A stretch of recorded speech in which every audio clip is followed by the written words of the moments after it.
In this video, I'm going to be comparing two of the best-selling 40-ounce tumblers on the market. We're going to be doing two tests. The first one's going to be a leak-proof test to see which one is leak-resistant and or leak-proof.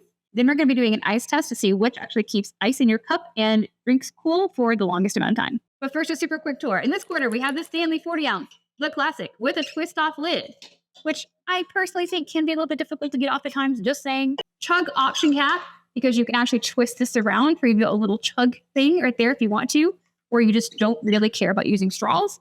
Dishwasher safe, does not have a rubber bottom, unfortunately. In this quarter, we have the Hydro Flask. Cool little functionality here in the super bendy straw.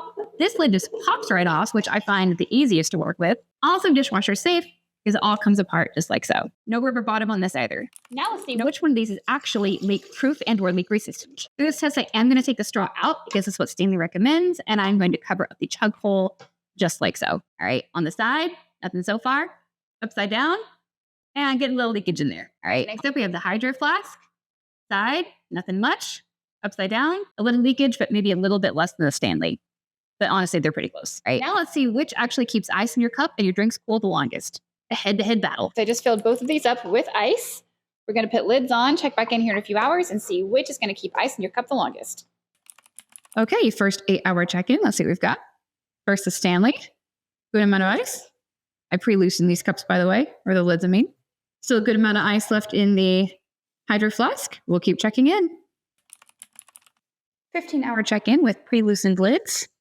Stanley, big chunk of ice left. And the Hydro Flask. Broken up, but still present. If I were a betting woman, I'd probably say Hydro Flask first, but we'll keep checking in and see what happens. Okay, 24-hour check-in. Let's see what happens. Stanley. A little bit of ice remains, very impressive at the 24-hour mark. Hydro Flask, nothing. But very cold to the touch. So I would say Hydro Flask keeps your drinks cool for 24 hours, but Stanley actually keeps ice in your cup for 24 hours. I'm going to call it at that because with so little ice left, it's going to melt pretty quickly. But I would say overall, pretty impressive for both cups, but Stanley is the winner.